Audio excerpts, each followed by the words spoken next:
I have to admit that I have always loved clowns.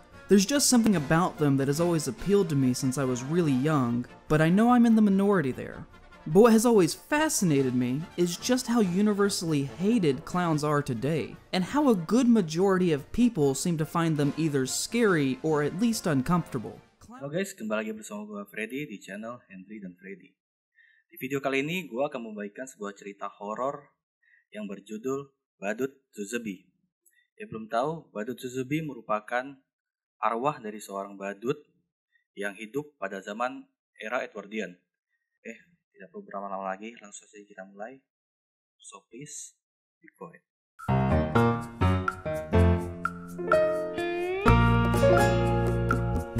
Era Edwardian sendiri merupakan era di mana kepemimpinan Raja Edward pada saat itu, yaitu pada tahun 1920.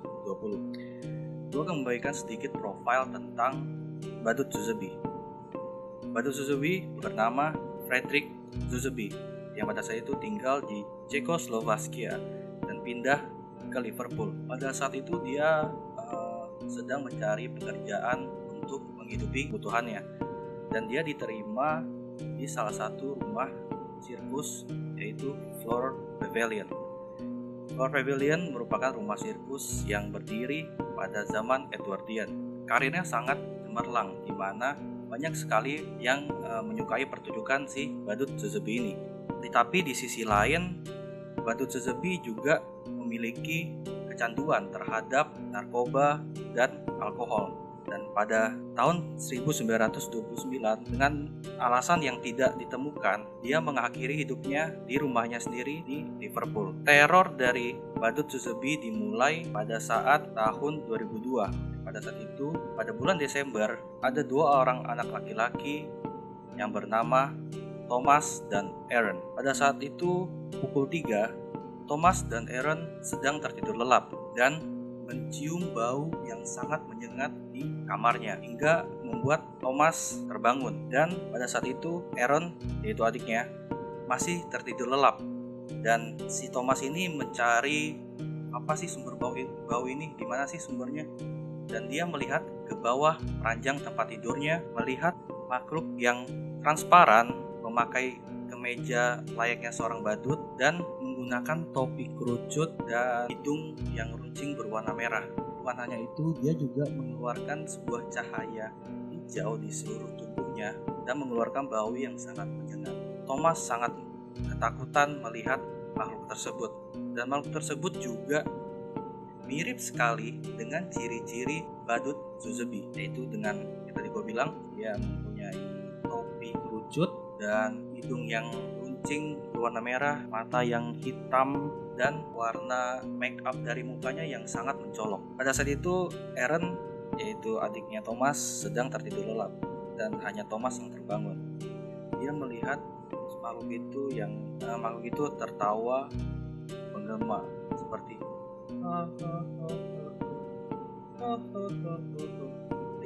Tidak lama kemudian Aaron pun terbangun. Aaron pun melihat makhluk yang sama yang dilihat oleh Thomas, dan Aaron pun sangat ketakutan hingga menangis tersenduh-senduh. Jadi kayak itu. Pada saat itu Thomas dan Aaron sangat ketakutan. Hal ini memicu Badut Zuzebi lebih mengeluarkan suara-suara yang sangat-sangat mengerikan.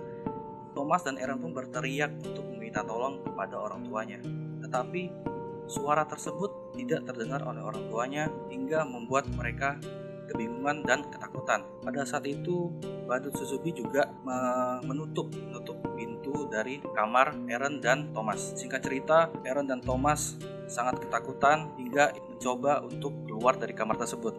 Mereka berpegangan tangan dan coba menobrak pintu kamarnya, tetapi si Badut Zuzebi ini menangkap kerah dari kedua anak tersebut dan melemparnya keluar. Tetapi pada saat itu Aaron dan Thomas berhasil keluar dan langsung memanggil orang tuanya. Seperti, ayah, ibu, ada makhluk asing di kamarku. Tetapi orang tua dari Aaron dan Thomas tidak percaya dengan hal tersebut. Mereka berpikir bahwa Aaron dan Thomas hanya mengigau atau hanya khayalannya saja. Tetapi pada saat itu, walaupun mereka tidak menganggap itu tidak serius atau candaan, mereka tetap mengecek kamar Aaron dan Thomas. Dan mereka juga mencium bau-bau yang sangat menyengat seperti bau busuk di kamarnya Aaron dan Thomas. Hal itu membuat mereka sedikit kebingungan, tetapi tidak sampai menyewa dukun atau segala macam. Teror kedua pun terjadi pada bulan Oktober tahun 2010. Kali ini korbannya bukanlah seorang anak kecil, tetapi seorang wanita yang bisa dibilang cukup tua, yaitu 40 tahun, yang bernama Kelly. Kelly merupakan seorang karyawan di salah satu perusahaan di Liverpool. Pada saat itu dia sedang pindah rumah ke daerah yang jaraknya cukup dekat dengan tempat di mana Zuzubi melakukan bunuh diri. Dengan cerita, pada saat itu Kelly sangat sibuk mengemas barang-barangnya karena dia baru saja selesai pindah. Dia juga sedang membersihkan rumah barunya tersebut, dan pada malam itu dia tidur cukup cepat karena merasa kelelahan. Pada saat dia tidur, dia merasa seseorang berada di sampingnya sambil menggerakkan ranjang kasurnya. Dia pun berpikir, ada apa ini? Kenapa ranjangku bergerak-gerak? Hal itu pun membuat si Kelly ini melihat ke samping, dan dia melihat seseorang mirip badut yang menggerakkan badannya seperti gini, kayak menggoncang badannya. Hal itu membuat Kelly sangat ketakutan, dan perawakan dari badut ini, makhluk ini, itu sangat persis dengan kejadian pada tahun 2002, yaitu kejadian Aaron dan Thomas. Dia mempunyai perawakan yang sama, yaitu topi kerucut, hidung runcing tajam berwarna merah, mata yang hitam, serta mengeluarkan cahaya hijau dan mengeluarkan bau yang sangat menyengat, bau busuk yang sangat menyengat. Kelly pun sangat ketakutan hingga gemetar, dan pada saat itu Kelly berpikir, apakah ini? Dan dia segera berlari keluar ke rumahnya.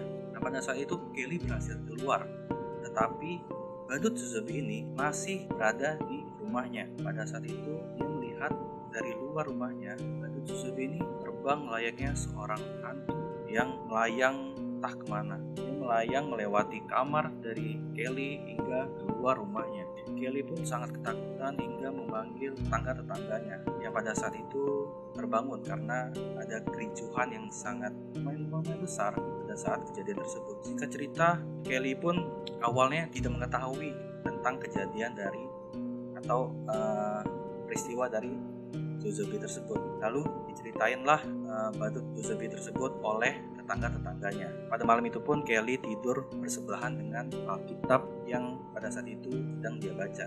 Alkitab itu pun tidak hanya dia letakkan pada saat dia tidur, tetapi seluruh sudut rumahnya. Dia meletakkan seperti di dapur, di ruang tamu, di kamarnya, dan pokoknya setiap sudut itu dia menaruh benda-benda yang berhubungan dengan agamanya. Teror badut Zuzubi ini pun tidak berakhir pada saat itu. Hingga detik ini, badut Zuzubi pun sering terlihat di sekitaran rumah dekat di mana badut Zuzubi bunuh diri. Baiklah, segitu saja cerita tentang badut Zuzubi ini. Jika kalian suka, boleh klik tombol like-nya di bawah, dan jika kalian tidak suka, silakan klik tombol dislike di bagian bawah. Dan jangan lupa share dan subscribe channel ini untuk mendukung channel kami. Terima kasih.